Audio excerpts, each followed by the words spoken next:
What's up, everybody? It's Andrew coming back at you with another episode of the Jaguar podcast. And today I have returning guest, ex IWFL player and NFL slash Jaguars analyst, Laurie Fitzpatrick. She has her own YouTube channel as well, Ponytails Talking Pigskins, and her own Substack as well. So go check her out there. You can check her out on Twitter too at Laurie Fitzpatrick. Give it up for the great Laurie Fitzpatrick. What's up, Laurie? How's it going? Hey, what's going on, man? How's it going? I'm so Yeah. glad you brought me back.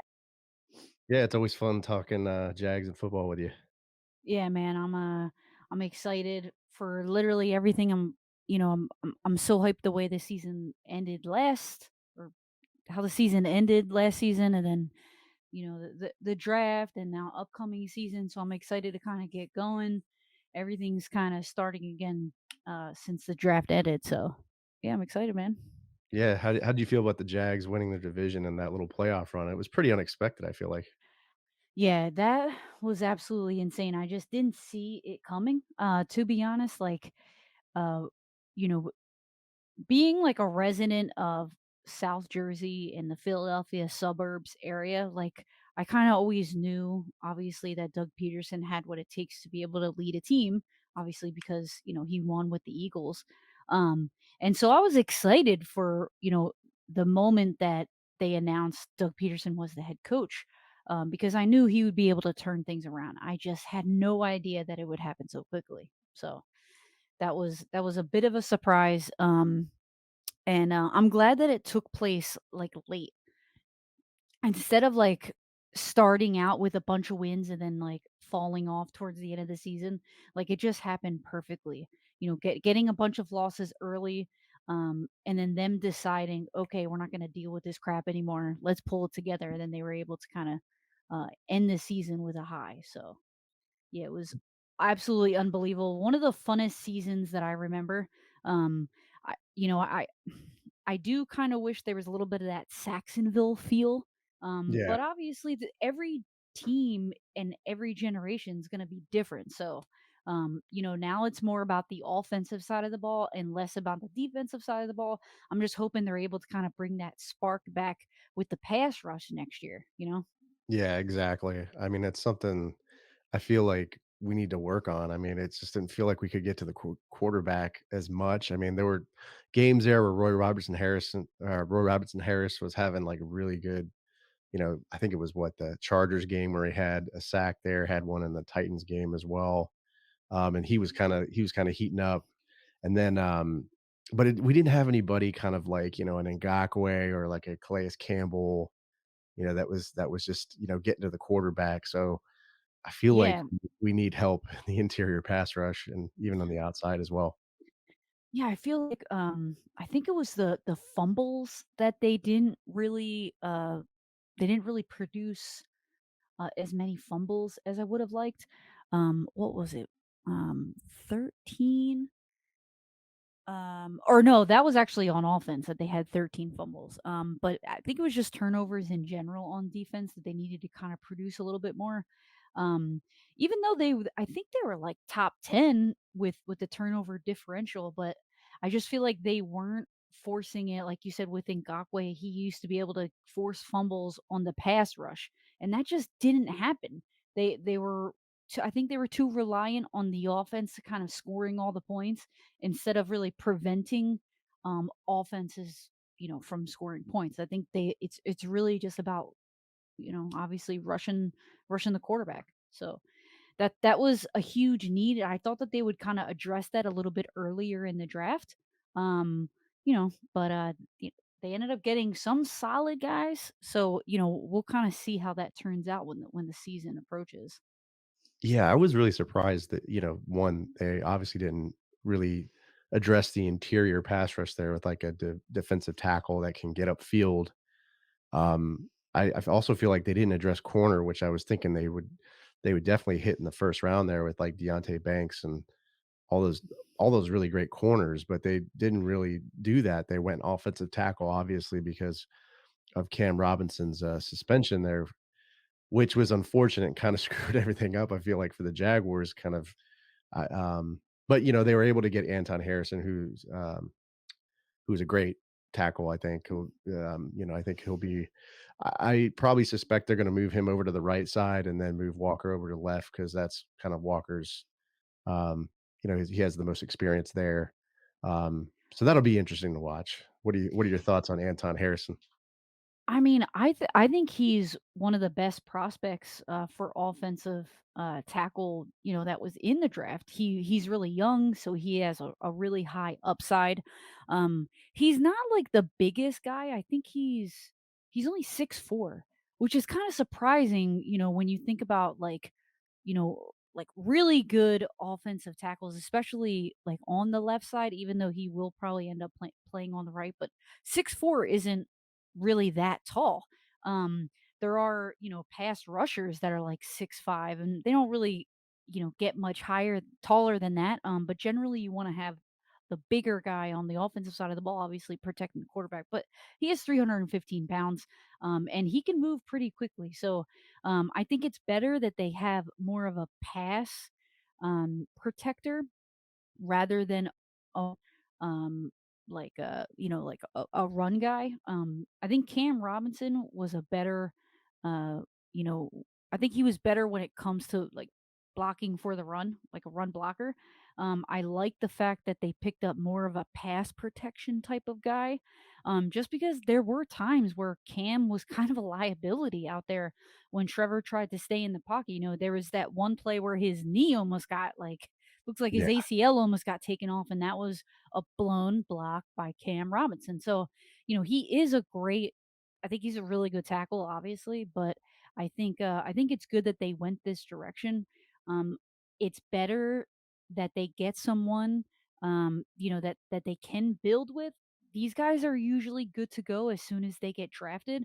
I wouldn't feel comfortable if they went with like a Josh Wells or whoever is on. I don't even actually Yeah, it's know Josh who they Wells. would've. Was it Josh Wells? Yeah, I do you feel comfortable with Josh Wells being in there? Even if let's say it's only a 4-game suspension, because I don't think they announced it, right? Or they don't think they announced it yet, right? For They haven't Cam's announced the suspension? the suspension yet, but, I don't know. I mean, Wells he was okay over in Tampa Bay, had some injury trouble there, but, I probably would be okay with him on the right side. Would I be okay with him on the left side? I don't know. That Yeah, because that's Trevor's blind side, so, um, yeah, I'd probably put Walker over there and then Wells over on the right side, but yeah, it'll be interesting to kinda see how it all plays out. I'm sure I don't know if they're just gonna give Anton, just slate him the starter, in camp, or if it's gonna be kind of a competition between him and Wells. yeah. I mean, I am sure it'll be a, competition, but I do see Anton winning that. I think he did a great job in Oklahoma. He's able to pick up stunts really well. He usually gets the first punch right off the snap. He can stay low. He climbs up to the second level when he is asked to be a run blocker. So I think he does a good job there. Obviously, that isn't his best attribute. Being a run blocker, but I don't know. I think he's definitely going to win that battle in camp. That will be one of the most interesting camp battles to watch, though. So I'm definitely excited about that. Yeah, I think you're right about him being a blocking, tackle. In regards to his run blocking, I think he plays maybe a little high. So I think he needs like if I was gonna critique it all just on the film that I've watched, if he had a little bit of a lower base, I think that he would be able to really use that leverage a little better. But I mean, Yeah, he's a fast tackle though. I think he ran like what was it, like a 4.49 or something or yeah, yeah. He is something pretty around fast, that so he can for get a out tackle. there. You Yeah, know. yeah, and I think, with good coaching, all that stuff is fixable, so I'm really not concerned about it, and I'm very impressed with him as a prospect. I think that, actually, Walker Little had an issue with hand placement early on, when he was battling for the position last year, where he was, putting his hands a little too high early on. and then he was basically just getting beat. He has to kind of stay low and obviously keep that leverage. And it was something that he worked on, and he worked on it, and it got better. So, like you're saying, NFL coaching is definitely going to do wonders. And absolutely love the Jaguars' offensive line coach. So I think he's done a great job. It's the one guy that's still, been with this coaching staff. So yeah, I don't know. I have definitely an optimistic outlook there on Anton Harrison for Yeah, sure. yeah, me too. How do you feel about Brenton Strange, who we picked up in the second round? So I really like him. I mean, I think he's a viable tight end. It's just at the place they got him, like I didn't think they needed to kind of reach in order to get him. I think a lot of people had him going in like the fourth round. So that was a little shocking. I liked him, as a tight end, the different things that he could do. He is a pretty good pass catcher. He's good after the catch as well. I posted a bunch of clips of him, when the draft first happened. So he has a really good like catch point, like 50-50, like chance of getting the ball, like contested catch rate. Um, so I know that he can go up and get it. It's just he's not like the best blocker. I thought that they would go for more of like a blocking tight end. But they need that backup. And we know that Doug Peterson likes to have multiple tight ends. He used Goddard and Ertz when he had them in Philly. And they were pretty much interchangeable. So maybe that's just what he's looking for, that athletic tight end. And maybe, Manhurts will be able to do that job. Um, I'm pretty I sure actually think, man, Manhurt's still on. Is he still on the team? no, so, like, I think another part of this Oh, they Luke picked Farrell. why they picked Brenton Strange was because, Dan Arnold, he obviously he left in free agency. He went to the Yeah. Eagles, and then Manhurts, I don't remember who he went to, but he left in free agency as well. So, that only left Farrell, who's, I think, pretty much a blocking tight end. So, I think it gives him just more weapons right now and depth at the tight end room, which I liked. It was one of the rare players that I got right in my mock draft. So, Oh, you did? That's awesome. yeah, Damn, I that's, got like, really tough to do too. I mean, like, I didn't get the exact pick, but I had him slated in the second round for the Jags, and Oh, wow, I ended okay. up selecting him, and then I think I got Fortner right last draft too. So Yeah. that's I 2 mean, out I of don't the many mock it drafts that wasn't a surprise that they got him, at all. It was obvious that they were looking for another tight end, and the whole deal with Ingram, like, the money situation, what's actually going on with that, I just I don't know. I don't see him being that main starter, obviously. And I don't think there's a single player in this draft that they got outside of Harrison that is a starter, like right away, right off the bat. And I guess, you don't go into the draft, you know, expecting that maybe, but I kind of do. In terms of especially like the first round, like you should, first and second, you should be able to get some starters. And I think every single one of these guys are going to have to fight for their position. Um, and it's definitely going to be an interesting battle. But hey, I do like Brandon Strange. I like the other Penn State pick better though. So you like, what's it, gosh, is it Parker. Parker, yeah. Parker Dude, Washington? I think Or he's gonna be so good. It's like I don't know how he fell that far. yeah. I don't know. I really like him, and a lot of people are saying that it's a little redundant to have him and Christian Kirk, but it's like Christian Kirk's not gonna be here forever. Um, I see him getting a lot better, and he's gonna I think he's gonna want like a huge contract, and I'm not sure he's gonna be able to provide. That missed catch that he dropped in the Kansas City game, that deep one, I thought he was gonna really pull that in. I'm not trying to be like a downer or anything when it comes to him. I just think that it's good to have that slot competition, and I think it gives Parker Washington a chance to get that starting position in the future. I think he's good enough to be the starter of the future. Probably like in the next 2 years. Obviously, it's gonna take some time for him to get there. But I do think he's gonna be that good. Yeah.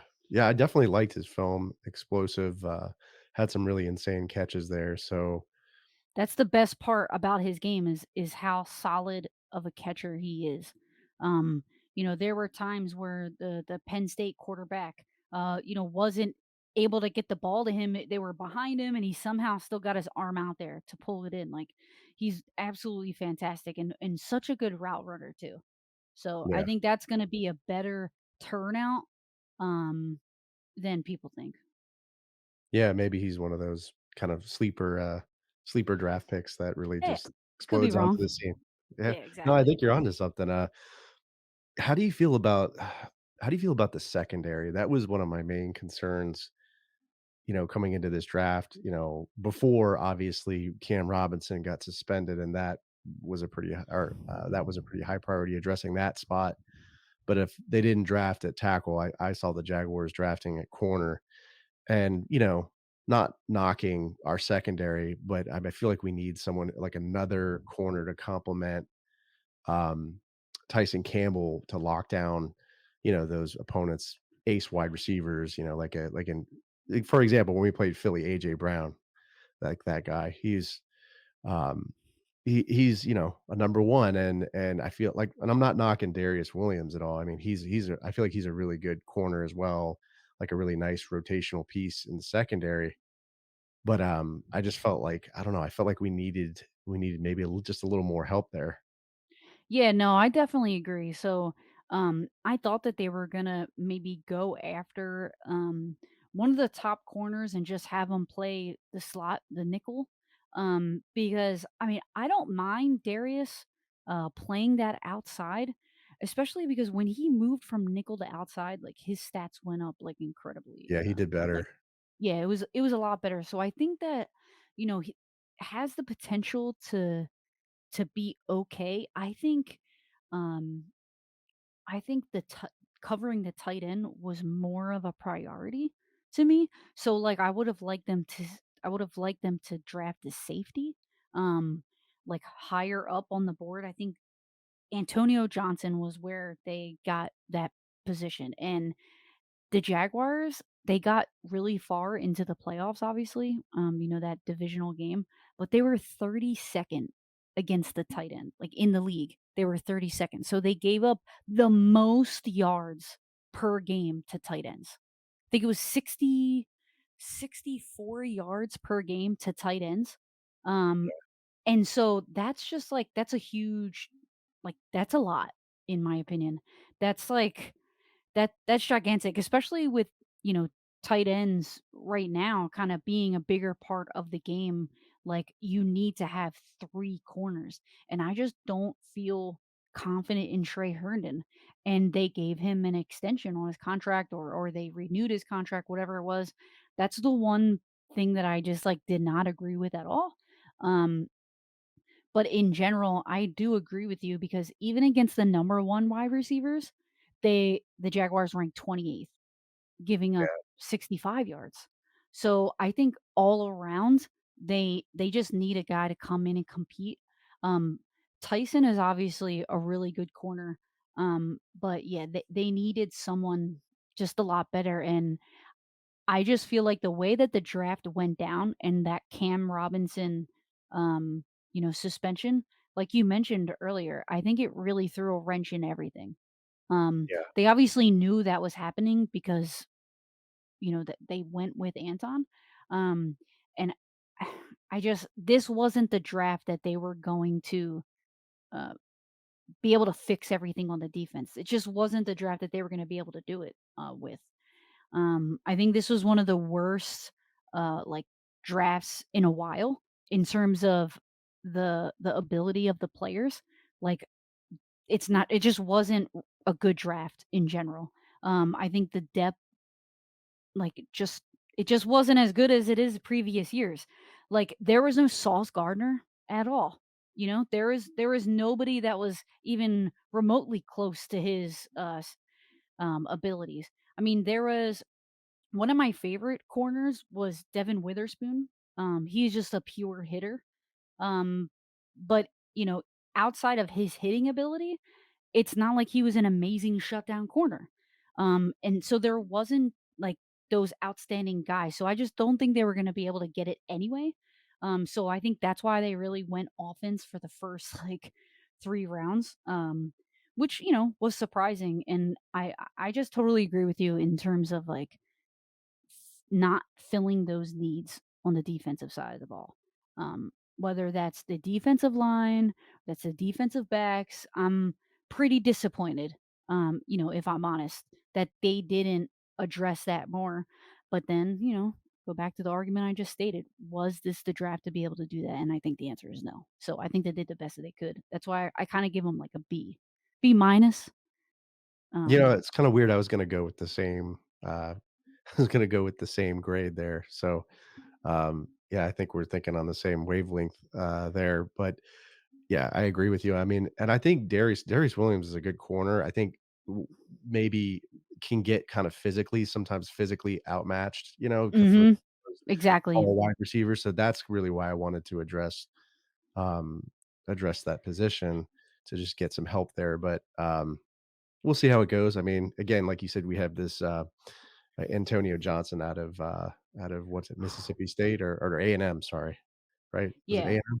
Texas A&M, I Yeah. I think he's awesome, in terms of his, like, physicality, and I'm pretty sure he was like, he's not a young guy either. Damn, I don't have, like, his draft, stuff up, so I don't even know how old he is. This is just kinda going off the top of my head, but when I was watching the film on him, he guided a lot of people to where they were supposed to be. He was doing a lot of pointing, a lot of talking on the field. I feel like his football IQ, just from watching the film, this is not based on anything else except for what I could see on the film, and it seemed like he knew where he was supposed to be all the time. So I think that's definitely a guy that can kind of flourish as the years go on, and his athletic ability is really good too. So that's definitely one of the picks that I'm pretty excited about. I even graded that pick like an A plus plus plus plus plus because I didn't even think he was gonna fall that far. Fifth round isn't that bad, but I really like him, and I actually have a video coming out on him that's gonna be on my YouTube channel. Like, he's tall, he's athletic, he's pretty quick. Like, he's definitely gonna fill that nickel position. I'm hoping that he's good enough to replace Trey Herndon because his size is gonna be perfect against those bigger slots and against those tight ends because they just need a guy like him. 6'3", that's awesome. Yeah, and I mean, that's almost like a wide receiver, right? Having, like, a wide receiver playing corner. That's what I really liked about Emmanuel, what was it, Emmanuel Rhodes, I think, the 2nd, that guy, he was out of, what was he out of, what was it, Mississippi State? Or Miss no, Ole Miss. He went early Yeah, in the 1st round. Um, I liked him, but the problem was he was a little undersized, so they had some concerns about, him, just not being able to tackle as well, but yeah. because of his size, but I really liked him, and I think with, uh with Johnson, Antonio Johnson, that this is gonna be a huge help for the secondary for the Jags. Yeah, I just wanna clear one thing up. He's actually 6'2", like, and Okay, he's almost 6'2". It's like, he's only like a sliver under 6'2". He's not 6'3". So I just wanted okay, to check but that. still pretty tall. Pretty Yeah. tall. He's physical. Um, I don't know. I really like his playmaking ability for sure. Yeah, and you mentioned a really good point there with the tight ends, like, the Jags just didn't play well in coverage against the tight ends.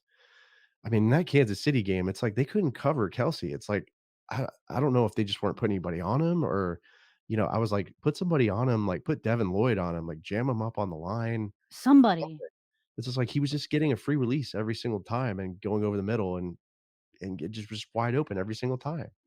I don't remember if it was earlier in this season when they played the Chiefs, or if it was last season when they didn't, like, they actually, it actually might have been that divisional game, but they didn't have a plan for him, they didn't double him, they didn't try to do anything to, like, stop him at all. They just said, "Okay, well, yeah, we'll leave him one-on-one." You guys know damn well you don't have the personnel to be able to keep up with a guy like Kelsey, and yet you just show no plan whatsoever. It was just like really, really surprising. And then they give Trey Herndon an extension. And it's just like I get that it's great that you bring all these players back, but if they're not able to really do their job and you're not trying to win that Super Bowl, you just want to get to that divisional game every single year. Um, I don't know. I just thought that they would be more like gung ho. Okay, we're gonna trade these picks to get the best player, like Emmanuel, some guy like that. Like instead of okay, let's just get a bunch of depth, which I get it. You know, I don't know. I feel like I can go on forever and like contradict myself, but I don't know. I kind of wanted them to go harder with the better players instead of getting that depth because it's not basketball. There's not a rotation. Yeah, You're getting the best guys to play full time. Like right, you know what I mean? How often are you going to find that diamond in the rough? Like it doesn't happen that often as right. much as and they have, like, 3, 6, no 10, 11 picks that they had. It's ridiculous. Why do they Yeah, have so many picks? It just kind that that that was kinda pissed me off. that was a head scratcher for me. I mean, like, and I didn't understand why, going to kinda jumping around here, but Tank Bigsby, that the running back pick in what was that, the 3rd round?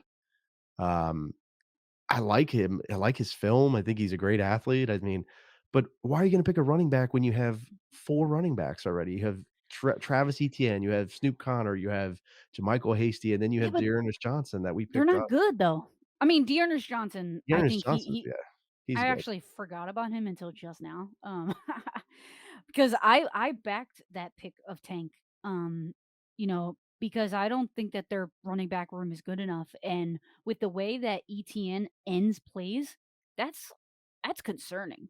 The way that he gets tackled and the way that he falls and the way that he, like it just looks so bad every single time. It looks like he gets blown up with a hit stick, at the end of each play, and it's just like, how long is he gonna last? And I feel like that's why they kinda went that direction. They need to have, like, a backup that can split snaps, and I just don't think that Hasty, or Snoop was I don't think they either of them were good enough, but Dearness Johnson, I don't know why was they it. resigned. I mean, why would you resign Hasty if you didn't think he was, I don't, good enough? I just, I Well, so Doug that was a head Peterson likes to scratcher. have a bunch of running backs. He had that running back from the Dolphins, Jay Ajayi, when they made their run. They had the little guy from the Saints. I forget his name. The small running back. He ended up getting hurt like halfway through the 2017 season. Um, they had that running back that punched that dude in the face when he was in college. I'm giving, like, the worst references. Was it like LeGarrette Yeah, Garrett Blount? LeGarrette Blunt or whatever, however you LeGarrette say his Blount, name. yeah, yeah. Yeah, they had Blunt, and these were all what was his name? They had another guy too, but all of those guys were starters. Yeah. All of them could have been starters.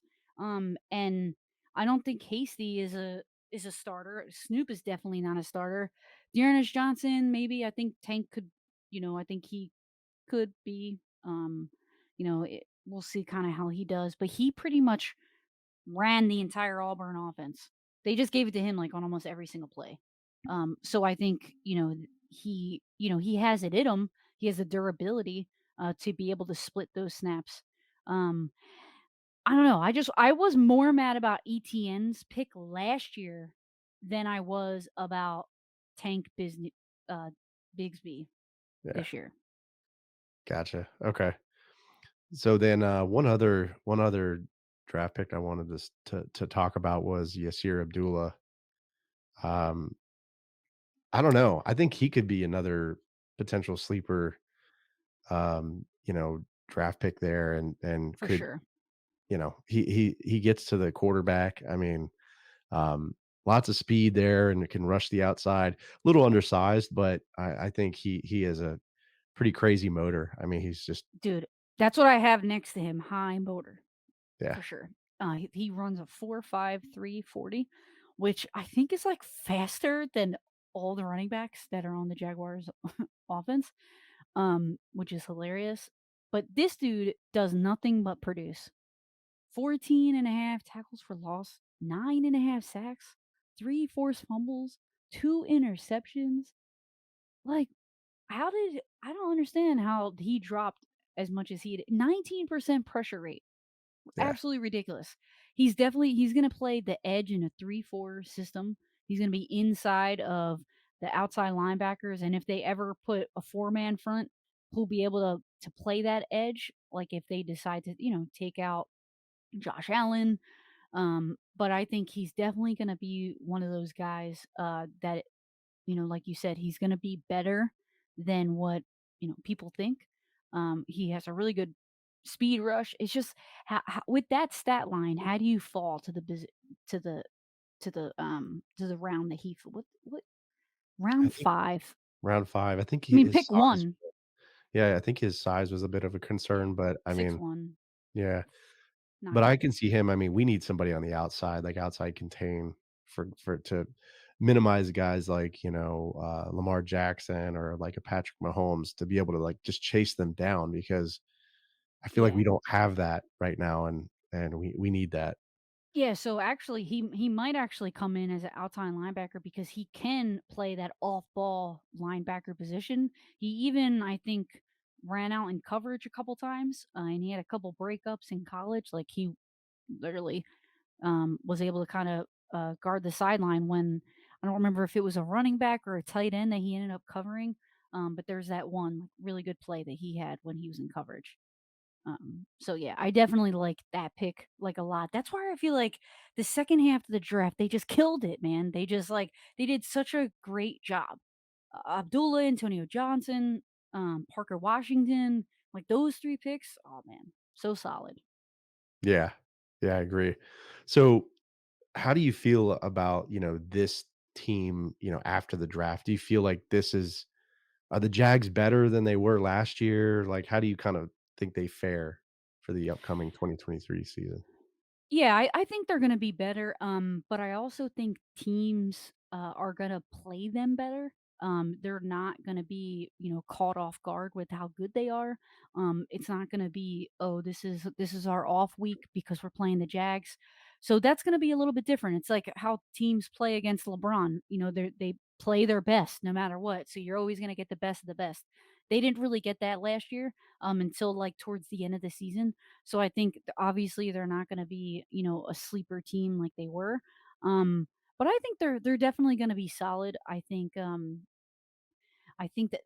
they only lost what's his name, that inside, what the Arden heck is Key or Art yeah, Arden Key.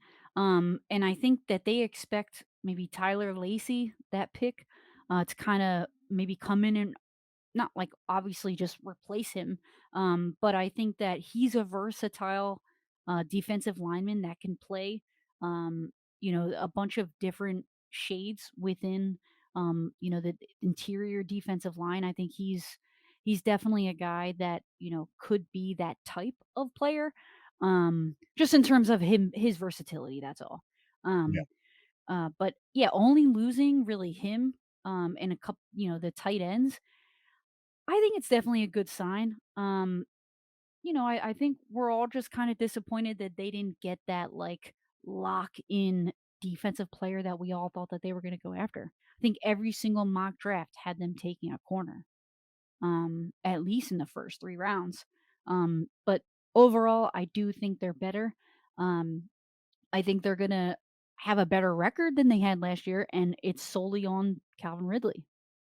Um, that is an absolutely, like, ridiculous pickup that they, that they somehow that they somehow got. It's almost like, wow, like, how did they really pull that off? I think it was more about, like, focusing on the future than it was about, "Okay, let's try to win the Super Bowl this season," which I don't like. I like them taking risk and risking it all for 1 season, because if you have a good GM who drafts well, you'll be able to kinda bounce back, really quickly.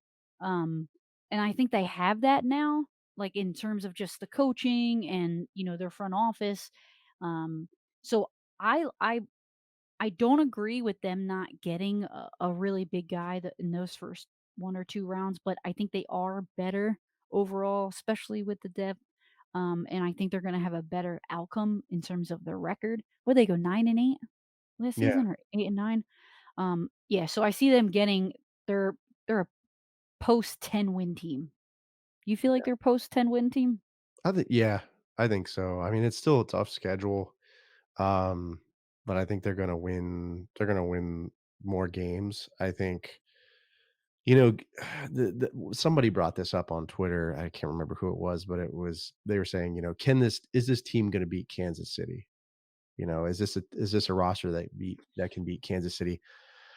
I don't know, and I'm not just saying that to be a downer. I don't know with some of the concerns, on the defense if this team can beat Kansas City. But you bring up points like with Calvin Ridley, and I think that I kind of keep forgetting that we have him. Um, and I think I'm even kind of, cautiously optimistic there because, he's been out of the league for a couple of years. But I think if he can come back in full swing and be as good as he was, back in what was it, 2021, um, Mhm. man, this wide receiving core is gonna be nasty. Like, it's gonna be a force to be reckoned with, right? Because you're gonna have Absolutely. Kirk, you're gonna have Zay Jones, you're gonna have Ridley, you're gonna have Agnew there as an X factor, who could come in Mhm. and plays, and, and Parker Washington too. Um, yeah, it's gonna be a really interesting wide receiving core to watch. It's gonna Yeah, scare teams, I feel like. that's a good question though. Can they beat the Chiefs? Um, I'm still a little skeptical with that defense, man. Like you're saying, like them being 32nd in the league against tight ends, and they have the best tight end. Did they improve to be able to like did they get the players that they needed to improve in that statistic? Um, right now, I'm gonna say no. There are still, like, some opportunities to get guys because free agency is still obviously going on. And I'm pretty sure after the draft, they said that they were still planning on adding people. Um, it's just obviously the whole cap situation, that's one part of the NFL that I know nothing about. So I could sit here and say that they can get somebody, and then somebody that's watching this is like, "Well, actually, they only have this amount of money, blah blah blah, so it's not even technically possible." So I don't They even would know have what to to say about it. I think they'd have to restructure, Williams, and at least Darius Williams. They'd have to restructure his deal, and I was gonna say they could probably try to restructure Cam Robinson, but now that's probably unlikely. I don't see that happening. Um, so, Yeah, a anything's trade though, possible. a Yeah, trade, trade. Yeah, you could because trade Cam is Robinson. good. He's a good, tackle. Yeah. So, you can try to get that money off the books with a trade. So, but, who knows? And they They got some picks for next year Yeah, and they from could this get a draft. guy like Frank Clark, they could get, Leonard Floyd, I think, who's out there, defensive end. There's been talks of Chase Young, possibly something, maybe like, some trade deals going on there with potential teams that want him. So, I would be okay with anything to help the pass rush. So, I know he's had some injury trouble, but I like Chase Young, so I would be Yeah. okay with it. Yeah, no, I don't see anyone on this defensive line, that's anything close to what Calais Campbell, gave to this team. Um, I'm just I'm really anticipating to see what Trayvon Walker, see what kind of different pass rush packages he's been able to develop over this offseason. And, you know, as rookies, it's really tough to develop that rookie season because all you're working on the combine, you're working on your 40, you're working on just being a better athlete in general. And he didn't really have a lot of time um to be able to develop, that one particular specific skill. So I am really interested to see how he does. Um, I just that I think they need a stud on the defensive line to Yeah. be able to rotate with Trayvon Walker until he's able to kind of take the reins himself. But right now is it's still kind of concerning in terms of the pass rush. Yeah, agreed. But so um, we you see the Jaguars. What's your record prediction? You think they're going to be 10-7 or what? So so they play at home, obviously the AFC South teams, which I still think they come out on top. Um, the Texans definitely got some good players, but I don't think they're going to be able to like pull it together this soon. I mean, I obviously thought that about the Jaguars last season, but I think they're a little too young. I think just yet, so I think they're going to get wins. They may lose just like one of those games in the AFC South, just because it's it's in the division. Um, but the Ravens, I think they could get a win there. Um, the Bengals will definitely be tough, but I think they can beat the Falcons, they could beat the Panthers. Um, it's the Chiefs and the Niners, those are obviously the hardest teams, in terms of this is just the home games. Now the away, Browns, Steelers, Saints, I think they can and Bucks, I think they can get wins against all of those teams. Saints, obviously, that's gonna be a tough one. Olave is really good, and like I mentioned earlier, I think I think the Jaguars give up, um, like they're like bottom 5 against number 1 wide receivers. Um, so that's gonna be a little bit tough, but I think that they can get W's against all of those teams. And then there's the Bills, which is gonna be tough, and I think was that I don't know if it was while we were on air or if it was before when I said that the Bills were obviously I think they're gonna take a step, this upcoming season. Last season was just I mean, they should have gotten a little bit further than what Yeah. they did. So I think that's definitely gonna be a tough game. Um, but I think they can get 12 wins. Think they can maybe go 12-5. Um, that's gonna be my record. 12 Okay. 12 and All right. 5. Or wait, it would be 12-4 because, Well, the they bye week. I thought they played 17 games, right? This Well, the with the bye week, right? I think you're Am I wrong? I yeah, could be wrong.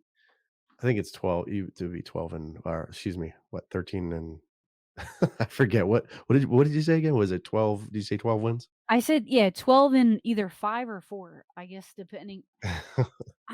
But I mean, 4 is, like, not a lot. I don't know. I see them getting, like, maybe 5 losses. Okay. Um, but yeah, so yeah, All right. 9 and That's 8 optimistic. is 17. So, Yeah. I'm an idiot. So, No, it would be 5. they Yeah, did. so They 12 changed and 5.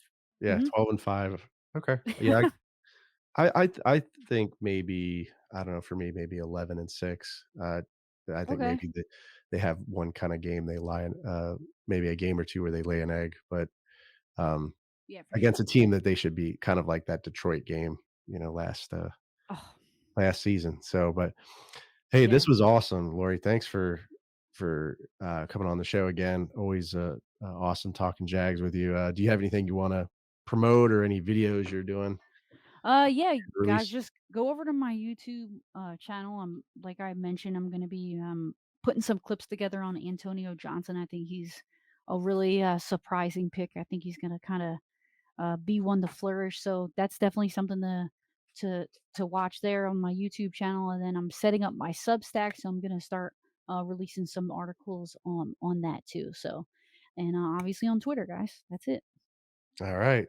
Well, we'll see you guys later. Duval! What's up, everybody? It's Andrew from the Jaguar Podcast. Hope you enjoyed the video. Don't forget to subscribe to the channel as always. And remember, this is a podcast, so you can find this pretty much wherever you find podcasts. Subscribe to it. Go Jags, and I'll see you next time.